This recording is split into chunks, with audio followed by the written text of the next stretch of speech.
We spoke with the governor, with the Speaker of the House there in Indiana, and the Senate President, and the message I delivered is pretty straightforward. We want a unified Republican team. We want to fight together, win together, make big things happen for the American people, and obviously the people of the state of Indiana together. But one of the things that you see in a lot of red states is blue states have really aggressively gerrymandered such that they've actually made it harder for the majority of the state of Indiana to have their voice heard in their federal elections. Because if California has crazy gerrymanders, Illinois has crazy gerrymanders, New York has crazy gerrymanders, what it does is it actually suppresses the will of the people in states like Indiana. And the other thing that we talked about, and I didn't realize this, Maria, until a couple of years ago, that for apportioning representatives, you actually count illegal aliens. So even though illegal aliens theoretically are not supposed to vote, we know sometimes they do, you still count illegal aliens for congressional apportionment. So California has way more House seats than it should because they have such a high population of illegal aliens. So they get rewarded for welcoming illegal aliens in their state, giving them federal benefits, actually asking the taxpayers of states like Ohio to subsidize them, and then those same taxpayers in Ohio and Indiana and elsewhere, they have fewer congressional representatives because of what California has allowed to happen. That's ridiculously unfair, and the only real way to fight back against it is for us to redistrict in some ways as aggressively as these hard blue states have done. Well, that's an important point, and that is why President Trump said that he wants more work or new work on a new census. Yes. How does that change the GOP makeup and the electoral votes? Yeah, so another crazy thing that I had no idea about, but everybody, even Democrats actually admit this, that the census in 2020 had a major statistical error. And what that meant is that you actually undercounted a few states that are Republican, like Florida and Ohio. You overcounted some blue states. And so what I understand, if you actually did the census anew right now, you would have 10 additional Republican seats and 9 fewer Democrat seats. And really what we're living with, Maria, is the consequence of 40 years of institutional control in the Democratic Party. These guys have fought very dirty for a very long time. And they haven't just won elections and enacted laws that we may not agree with. They have tried to rig the game for Democrats and against Republicans. And thankfully, under President Trump's leadership, you finally see some spine. You finally see some backbone in the Republican Party to fight back against these very aggressive Democratic dirty tricks. But the only way for us to do it is to actually go and do the hard work to reset the scales a little bit. What we want to do is redo the census, but importantly, we want to redistrict some of these red states, and we want to make the congressional apportionment fair in this country. Again, you cannot do it unless Republicans actually take some very decisive action in the months to come. We think they will, and we're obviously supporting them every step of the way. But do you worry that as Republicans do that, the Democrat blue states are going to do the same thing, and then you'll have redistricting in California, New Jersey, and so on? There's just not a whole lot of juice left out of that lemon. The Democrats have already gone as far as they possibly can. Let me give you a crazy statistic. So I believe that it's in New Jersey, Illinois, New York, California, and there's one other Democrat state where you take those 5 states, you have a large number of Democrat representatives. But here's the crazy statistic. President Trump won 43% of those 5 states, and Democrats have something like 85% of the representatives out of those states. You cannot gerrymander these far left states anymore, and that's the whole point. We have unilaterally disarmed in the Republican Party. We have said to the Democrats, if you want to rig the game in your favor in blue states, go ahead. We're going to do nothing to fight back against it. That's crazy. It makes it harder for us to pass our agenda. It makes it harder for us to win elections. And most importantly, it gives Democrats this ability to run roughshod over the country without any pushback from the American people. The democratic system in this country is broken because who you vote for doesn't necessarily get reflected in who your representatives are. We're just trying to rebalance the scales and frankly push back against a very unfair system created by the Democrats. Unbelievable. Let me move on to foreign policy, because President Trump is expected to meet with Vladimir Putin at some point, perhaps in the coming week. What are you expecting? Well, first of all, I've got to give the president a huge amount of credit here, Maria, because this is a major breakthrough for American diplomacy. If you go back, this war's been going on for over 3 years at this point, well over 1 million Russians and Ukrainian dead soldiers, and as the president says, the numbers are probably much higher. ceasefire that the official tally indicates. There has been no substantial breakthrough. And for 6 months, the president himself, he's asked me, he's asked Secretary Rubio, of course, Steve Witkoff, we have been aggressively working, trying to break the logjam. One of the most important logjams is that Vladimir Putin said that he would never sit down with Zelensky, the head of Ukraine, and the president has now got that to change. We're at a point now where we're now trying to figure out, frankly, scheduling and things like that around when these three leaders could sit down and discuss an end to this conflict. Now, what do I think is ultimately going to come out of this? Look, it's actually very simple. If you take where the current line of contact between Russia and Ukraine is, we're going to try to find some negotiated settlement that the Ukrainians and the Russians can live with, where they can live in relative peace, where the killing stops. It's not going to make anybody super happy. Both the Russians and the Ukrainians probably at the end of the day are going to be unhappy with it, but I don't think you can actually sit down and have this negotiation absent the leadership of Donald J. Trump. And the president said this to me today privately, said, look, maybe this works out, maybe it doesn't, but it's worth the effort, it's worth trying, and we're going to keep on using the diplomatic influence of the President of the United States to accomplish an end to this conflict. And Maria, you know this, but other people may not. If you look at the president's foreign policy accomplishments, if you look at Congo, Rwanda, a war that went on for 30 years, killed 6 million people. If you look at the number of hostages in Israel, in Gaza, who have been released and gone back to their families. If you look at Malaysia, Cambodia, you look at all of these terrible conflicts, the president has shown a willingness to be the president of peace. It's a big, big testament to the quality of American leadership. And it's an amazing thing to have a president who's working to stop the killing when you've had for so many generations presidents who didn't care about bringing peace to these very conflict-torn regions of the world. It's something I think all Americans should be proud of, whatever their political party. Do you want Putin to meet with Zelensky before a meeting with President Trump? I actually don't think it would be that productive. I think fundamentally the President of the United States has to be the one to kind of bring these two together. We're, of course, going to talk to the Ukrainians. I actually spoke with the Ukrainians this morning. Marco has been talking to them quite a bit. We're going to keep that dialogue open, but fundamentally, this is something where the president needs to force President Putin and President Zelensky really to sit down to figure out their differences. We, of course, condemn the invasion that happened. We don't like that this is where things are, but you've got to make peace here, and the only way to make peace is to sit down and talk. You can't finger point. You can't, wag your finger at somebody and say, you're wrong, we're right. The way to peace is to have a decisive leader sit down and force people to come together. You did not want to send taxpayer dollars to Ukraine and taxpayer funded arms to Ukraine. Do you feel that the current state of affairs improve that, whereas the U.S. will sell weapons to NATO countries and they will go ahead and send the weapons? Well, two things on that. First of all, I think the reason that we reached this decisive moment, a real change in where we were, is because the president was willing to apply some significant pressure and actually say, if you don't come to the table, the American people, we're not going to get involved in this war directly. We have a lot of economic points of leverage, and we're willing to use those to bring about peace. And that was a big thing that happened. To your point about weapons, what we said to the Europeans is simply, first of all, this is in your neck of the woods. This is in your back door. You guys have got to step up and take a bigger role in this thing. And if you care so much about this conflict, you should be willing to play a more direct and a more substantial way in funding this war yourself. I think the president, and I certainly think that America, we're done with the funding of the Ukraine war business. We want to bring about a peaceful settlement to this thing. We want to stop the killing. But Americans, I think, are sick of continuing to send their money, their tax dollars to this particular conflict. But if the Europeans want to step up and actually buy the weapons from American producers, we're okay with that, but we're not going to fund it ourselves anymore. What about Israel? Benjamin Netanyahu today said that he is going to take full control of Gaza. Is that the right move?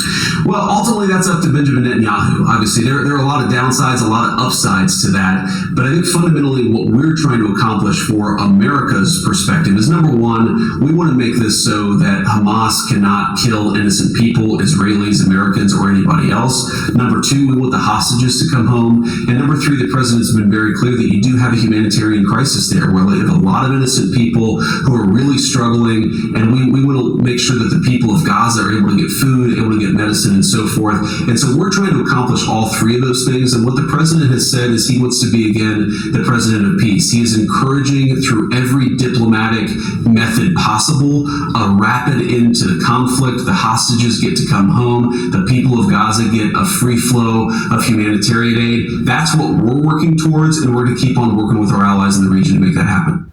Collusion, made-up story. Yes. Now that DNI, Tulsi Gabbard, has released all of those classified documents, we're actually seeing who was behind all of this. Do you want to see indictments?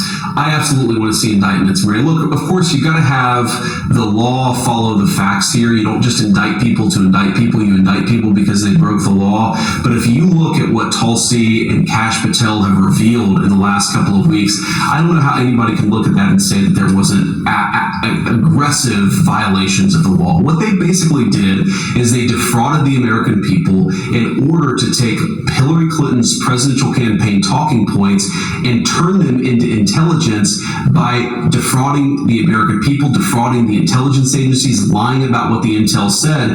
They would take something that supported a Hillary Clinton campaign talking point, and they would overemphasize it and exaggerate it. They took anything that actually contradicted that narrative and they buried it deep, and through that, they actually laundered Hillary Clinton's presidential campaign talking points through the American intelligence services. That's a violation of the people's trust. That's a violation of what our intelligence services should be doing, and I absolutely think they broke the law, and you're going to see a lot of people get indicted for that. Here's the thing that should really bother the American people.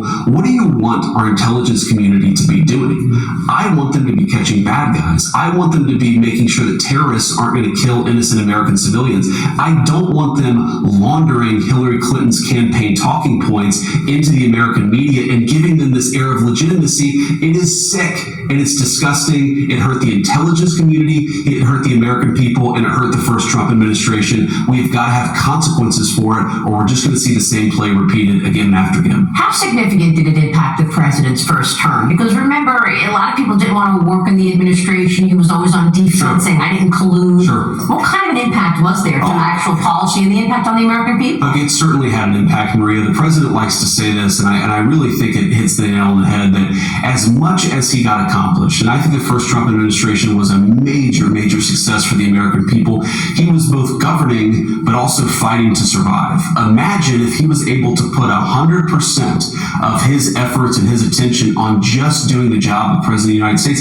He had to fight back against the fake Russia collusion hoax pretty much his entire administration. That distracts resources, that distracts from the Department of Justice. That means the intelligence community is focused on that instead of on catching bad guys. It definitely had an impact. Thank God we have a president who was able to do good things for the American people despite it. But one of the reasons why I think the second Trump administration is going so well is because the administration, the people underneath them, the people behind them, the people working for them, they're not engaged in this fake garbage. We're just trying to carry out the mandate of the President of the United States. And I think we've done a very good job. We're very proud of the work that we're doing, but we're also loyal to the man who was elected by the American people. And here we are on your 200th day, you and the president doing so much in this second term. Let's talk about the president's efforts on trade and tariffs, because he's not afraid to put significant tariffs on countries like India for buying Russian oil. Are you going to do a similar move to China as well? They're also buying Russian oil. Well, the president said he's thinking about it, but he hasn't made any firm decisions. Obviously, the China issue is a little bit more complicated because our relationship with China, it affects a lot of other things that have nothing to do with the Russian situation. So the president's reviewing his options and, of course, going to make that decision when he decides. But look, what the president has used tariffs to do is two things. Number one, you saw Tim Cook just this week come in and promise $600 billion of investment to build the iPhone, to build components, to build artificial intelligence data centers right here in the United States of America. We're seeing a manufacturing boom in this country because you have a president who's telling people that if you want to sell to great American consumers, you've got to make it in America and use great American workers to do it. The second thing the tariffs are doing is it's bringing in a lot of additional revenue, which of course we're using to give tax relief to the American people and make it easier for average Americans to get by. So I think we're doing a lot on the tariff side. And it's also, the final point I'll make on this is it's an incredible negotiating tool, because when you tell countries that have accessed American markets and cheated for a generation, you can't get into America's market unless you pay a big fat tariff or open up your own markets. You've seen this happen with the European Union. You've seen this happen with countries in Asia. All over the world, they're opening up their markets to American goods because they don't want to pay the tariffs. So it's a great negotiating tactic. It's been great for the American people. And I think it's the most important thing, maybe aside from the border, the most important thing the president is doing is bringing back American prosperity. We're going to make more stuff in America because of the president's leadership. How long do you expect it'll take to get a real manufacturing infrastructure fired up in America? Because he's threatening 250% tariffs on pharmaceuticals, more tariffs on semiconductor chips, unless these companies commit to building it here. So how long before that can actually happen? Well, the president, you saw yesterday, said so long as you're committing on semiconductors and chips to build this stuff in America, he might be willing to actually delay those tariffs a little bit. So I think in some cases it's going to take a few weeks, some cases it's going to take a few months, some cases it will take longer. But the basic idea is very simple. If you are investing in America, if you're building a new facility, building a new factory, we're going to reward you for it. If you're investing outside of this country, if you're trying to cheat and bring foreign product to undercut the wages of American workers and American businesses, then you're going to pay a very stiff penalty. That principle is what now drives the American economy, and people can make their own decisions. Yeah, you can make it overseas if you want, as the president said, but you're going to pay a big fat tariff before you access America's market, so you might as well build it right here at home. Is Europe as aligned with the United States as it should be? What did you make of the backlash over this Switzerland 39% tariff? I'm wondering your assessment of Europe today. Look, we love Europe and obviously have a great relationships. We sometimes have some disagreements. I think the president was particularly gratified that the Europeans really have agreed and committed to open up their markets to American car manufacturers, to American farmers. Those are big wins. If you work in farming, if you work in agriculture, if you work in auto manufacturing, the Europeans really are tearing down some barriers. So we're very grateful to that, and we hope to build on that relationship economically in the coming years. Well, look, the president has been floating you along with Marco Rubio as your partner for the next election. Have you spoken to Secretary Rubio about this? I saw Marco about a month ago. We just laughed at the whole thing because neither one of us are focused on politics. We're focused on actually doing a good job for the American people. And the way that I think about it, Maria, is if we do a good job, number one, that's the reward in and of itself. That all have made a big difference in the lives of our country for the last 6 months, the next 3.5 years. But if we do a good job, the politics will take care of itself. Let's just focus on that. I think, as the president said, it's way too early to be thinking about the political future. It's frankly way too early to be thinking about 2026. It's certainly way too early to be thinking about 2028. But you are expecting to run for president in 28. I'm not going to break that news today, Maria. What I'm going to do is focus for the next year and a half on doing a really good job for the American people, winning the midterm elections in 2026, and then we can talk about politics after that. Can you give us some clarity on this meeting that is reportedly happening or happened last night at the White House about the Epstein files and how you're communicating the Epstein story? So I've seen so many different fake reports about this, so let me set the record straight. There was no meeting at my house last night. There just wasn't. Was there a meeting at the White House?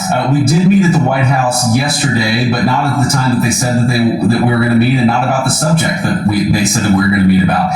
We have a great FBI director and a great Department of Justice lead, Attorney General Pam Bondi, and we met to talk about how to ensure we have justice for the American people. We actually didn't talk about the Epstein issue at all. That was never meant to be the subject of the meeting, and it's one of those things where I guess somebody leaked a calendar entry maybe, and then people assumed that it must have been about Epstein, even though it had nothing to do with Epstein. On the Epstein issue, what the president has said very clearly, because we've had other meetings about that, is that he wants us to be fully transparent and he wants the credible information out there. So we're working to compile the thousands and thousands of documents that are out there for full transparency. But I have to say, Maria, I laugh at the Democrats who are now all of a sudden so interested in the Epstein files. For 4 years, Joe Biden and the Democrats did absolutely nothing about this story. We know that Jeffrey Epstein had a lot of connections with left-wing politicians and left-wing billionaires, and now President Trump has demanded full transparency from this, and yet somehow the Democrats are attacking him and not the Biden administration, which did nothing for 4 years. Was it the right move for Comer to send subpoenas to the Clintons? It absolutely was, and it drives home how, while the Democrats have tried to make this Epstein thing about anything but, the fact that Democrat billionaires and Democrat political leaders went to Epstein Island all the time, who knows what they did, but it's totally reasonable to ask these questions. What you saw in the House's subpoena is they are trying to investigate all of the things related to this particular case. I know a lot of Americans want answers. I certainly want answers. And I think James Comer and the team in the House, they're doing the right thing. And of course, we know that Clinton, or allegedly he went to the island 26 times, 28 times. Totally appropriate for Comer to be asking what was going on with that island. Let me get your quick take on growth and this moment in time that we're at, AI, crypto, et cetera, et cetera. The Securities and Exchange Commission launching Project Crypto. What do you want digital assets to look like? And also, what about the impact of AI on jobs? Is there a plan now to fill those holes for the jobs that no doubt will go away because AI makes everything so much more productive? There's a lot of talk about robots destroying all the jobs. There's a lot of talk about how AI is going to destroy everybody's job. I actually don't see the evidence of that. What I think is that AI, there are some issues. I worry about the surveillance state because artificial intelligence is going to be used for that. I really worry about invasions of people's privacy because AI could be used for that. There are definitely concerns with AI, but I think that the big risk is fundamentally you've got a bunch of very left-wing people who might use AI to censor people and drive a very left-wing narrative using artificial intelligence. In some ways, they're going to do with AI what they tried to do with big tech. Those are the things that we're really focused on, the dangers that we're really focused on. But Maria, there's a lot of upside too. And if you got to focus on the dangers, but you also got to focus on the opportunity. I think it's going to help us cure diseases in amazing ways. I think it's going to lead to a boom in construction jobs. I think we're going to be able to do things that we weren't able to do before. And there might be some disruptions, but fundamentally when it comes to jobs, we ought to be focused on the ways in which AI is going to create great productivity and great new economic opportunities. What I worry about is the focus on the job destroying effects of AI distract us from the fact that AI could be used to create new surveillance systems, that AI could be used to censor conservatives or other people in new and very scary ways. That's what we're focused on. I think it's the right danger, but also the right opportunity for us to focus on. And just the final question on China, because nobody does surveillance better than China. What else can the U.S. do to keep China in a box? Because they're undermining us at every turn. Just this week, Senator Tom Cotton sent a letter to Intel about its CEO because it was selling secrets to companies tied to the Chinese military. Yep. Is there anything else to be done there that you'd like to discuss? Well, there is, and this is where it goes back to having a really great FBI director and a really great attorney general, is that when people are stealing America's secrets or stealing our corporate intellectual property and sending it to anywhere, we've got to prosecute that stuff. We know that Chinese companies have been really big offenders when it comes to the theft of American intellectual property. We got to prosecute that stuff and push back against that stuff. We have to make sure that we don't have people who are spying on American companies, either in our education laboratories or in the companies themselves. But the most important thing that we need to do is we need to protect our own manufacturing. The way that China was able to catch up to us technologically is that they took all of these great manufacturing industries and built a whole technology infrastructure on top of that manufacturing base. We've got to rebuild our own country, rebuild our own innovative capacity. The president has taken huge strides over the past 7 months in making that happen, and building America up is the best way for us to win this competition.